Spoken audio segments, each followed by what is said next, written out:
लक्ष्मीनाथसमारम्भां नादयामुनमध्यमाम् अस्मदाचार्यपर्यन्तां वन्दे गुरुपरम्परां यदिराजाय विद्महे श्रीभाष्यकाराय धीमहि तन्नो रामानुजार्य प्रचोदयात्.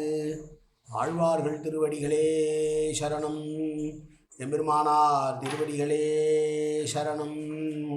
ஜீயர் திருவடிகளே சரணம். யோ நித்யமச்சுதபதாம்புஜயுக்மருக்ம व्यामोगतस्तदितरानदृणायमेने अस्मद्गुरोर्भगवतोऽस्य दयैकसिन्धो ராமானுஜஸ்ய சரணம் சரணம் பிரபத்யே. நீரார் கடலும் நிலமும் முழுதுண்டு ஏலார் ஆழம் இளந்தலின் மேல் துயிலந்தாய் சீரார் திருவேங்கடமாமலை மேயாராமுதே அடியேர் கருளாயே. எல்லாம் வல்ல ஏழுமலையான் பெருங்கருணையால் 2025-26 அனத்தியாயன காலத்தினுடைய 35வது நாள் பதிவேற்றம். திருவேங்கட தந்தாதியினுடைய 71வது பாசுரத்தை இன்றைக்கு நாம் அனுபவிக்கிறோம். முதலிலே தனியன். மட்டு அலை தந்தடை சூழ் வடவேங்கட வாணனுக்கு தொட்டு அலை உண்ட பிரானுக்கு அன்பு ஆம் பற்ற தூய புற்றாளுள் தலை உண்ட மணவாளதாசன் உகந்து உரைத்த கட்டளை சே திருவந்தாதி 100 கலித்துறையே என்பதால் 71வது பாசுரம் பிள்ளை பெருமாள் ஐங்கார் அருளிய 8 நூல்களிலே ஒரு நூலான திருவேங்கடத்தந்தாதியை சென்றாண்டும் இந்த ஆண்டும் தொடர்ந்து அனுபவித்து வருகிறோம். சென்ற ஆண்டு 36 பாசுரங்களை அனுபவித்தோம். இந்த ஆண்டு 37வது பாசுரம் தொடங்கி இன்றைக்கு 71வது பாசுரத்தை நாம் இன்றைக்கு அனுபவிக்க இருக்கிறோம். பாசுரம். புரண்டு உதிக்கும் உடற்கே இதம் செய் பொருளாக்கையின் 4 திக்கும் தடுமாறும் நெஞ்சே இனி எய்துவம் வா. திரண்டு உதிக்கும் அரண் வேள் அயனார் முதல் தேவரெல்லாம் சரண் துதிக்கும்படி மேல் நின்ற வேங்கடத்து தாமத்தையே. தாமம் என்றால் கோவில் என்று பொருள். வேங்கடத்து தாமம் என்றால் ஒளிவடியாய் இருக்கக்கூடிய திருவேங்கடமலையிலே நின்று கொண்டிருக்கிற பெருமாளையே சரணடையும். இந்த உடம்பை வளர்க்க வேண்டும் என்பதற்காக ஆக்கையின் 4 திக்கும் என்றால் 4 திக்கு என்றால் 8 திக்கு. 8 திக்கும் சென்று பொருளை தேடி இந்த உடம்பை வளர்க்க வேண்டும் நினைக்கிறவர்களே நினைத்து பாருங்கள். அதனால் பிரயோஜனம் இருக்கிறதா என்றால் கிடையாது.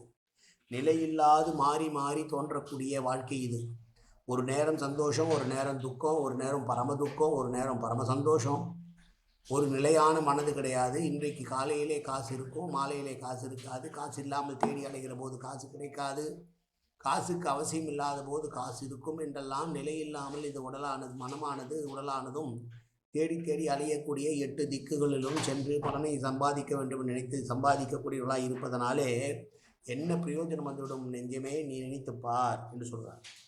நெற்றிக்கண்ணின் நெருப்பினால் எரிக்கும் தன்மை உள்ள சிவனும் கூட அவனுடைய மகன் கையிலே வேலேந்திய செவ்வேளான முருகன் நான்முகன் முதலிய எல்லா தேவர்களும் தன்னுடைய பாதத்தை பணியும்படியாக ஒளிவடிவமாக இன்றைய மலைமேல் இருக்கக்கூடிய வேங்கடத்தில் இருக்கக்கூடிய பெருமாளையை சென்று அடைந்து அவனுடைய மனதை திருப்தி செய்யுமாறு அவனை பணிந்து தொழுவோம், இறைவனை அடைவோம் வா என்று தன்னுடைய நெஞ்சத்தை பார்த்து சொல்கிறார்.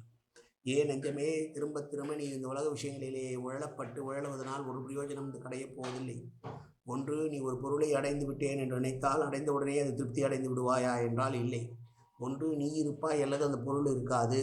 ஒருவேளை அந்த பொருள் இருக்குமானால் நீ இருக்க மாட்டாய். பல ஆயிரக்கணக்கான வருடங்களாக பெரிய பெரிய கோயில்கள் என்று நிலைத்திருக்கிறது. ஆனால் அதை கட்டிய மன்னர்கள் இல்லை. எனவே அவன் அனுபவிக்க முடியவில்லை. ஆனால் பெரிய பெரிய வீடுகளை கட்டுகிறான் ஒருவன். அவன் உயிரோடு இருக்கும் போதே அந்த வீடானது பூகம்பத்தில் இடிந்து போனால் அவனுக்கு பலன் இருக்காது. ஆக ஒன்று, இவன் இருந்தால் பொருள் இருக்காது, பொருள் இருந்தால் இவன் இருக்க மாட்டான் என்ற நிலையில்லாத தன்மையுடைய இந்த உலகத்திலே பொருளுக்காக நீ உன்னுடைய உடலை வாட்டி வருத்தி செய்வதனால் ஒரு பிரயோஜனம் வந்துவிடப் போவதில்லை. ஆனால் ஈசனானவனும் முருகனானவனும் இந்திராதி தேவர்களும் துதிக்கும்படி திருவேங்கடமலையிலே நின்று கொண்டு அருள்பாலிக்கிறானே, அவனை சரணடைவோம் வா என்று நமக்கு உத்தரவிடுகிறார். இந்த பாசுரத்திலே மீண்டும் பாசுரத்தை சேவிப்போம். புரண்டு உதிக்கும் உடற்கே இதம் செய் பொருளாக்கையின் 4 திக்கும் தடுமாறும் நெஞ்சே இனி எய்துவம் வா.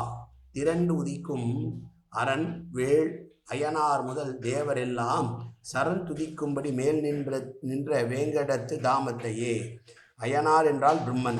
பிரம்மனும் நான்முகன் என்று அழைக்கப்படுகிற பிரம்மனும் ருத்ரனும் முருகனும் இந்திராதி தேவர்களும் வந்து பணியக்கூடிய திருவேங்கடத்து மலையை அடைந்து இதமடைவோம் வா என்று தன் நெஞ்சை பார்த்து சொன்ன அழகான பாசுரம் இந்த 71வது பாசுரம். காயேன வாச்சா மனசேந்திரியர்வா அப்யாப்தனாவா பிரகதேது சுபாவாது கரோமி எத்தது சகலம் பரஸ்மி ஸ்ரீமன் நாராயணா ஏதி சமர்ப்பயாமி. உடலாலும் உள்ளத்தாலும் வாக்காலும் சகல விதமான பாவங்களும் தோஷங்களும் நிறைந்ததாக உலகத்தோட இயல்பிருந்த போதிலும் அடியேன் செய்கிற நல்வினையோ தீவினையோ அத்தனையும் உன்னுடைய கமலமலர் பாதங்களில் சமர்ப்பிக்கிறேன் கண்ணா. காத்தருள்வாய் கண்ணா, ஏற்றுக்கொள்வாய் கண்ணா. எப்போதும் உன் திருநாமம் கண்ணா கண்ணா கண்ணா என்று நாவில் வருவதற்கு அருள்புரிவாய் கண்ணா. சர்வத்திர கோவிந்தநாம சங்கீர்த்தனம். கோவிந்தா கோவிந்தா கோவிந்தா கோவிந்தா கோவிந்தா கோவிந்தா கோவிந்தா கோவிந்தா கோவிந்தா.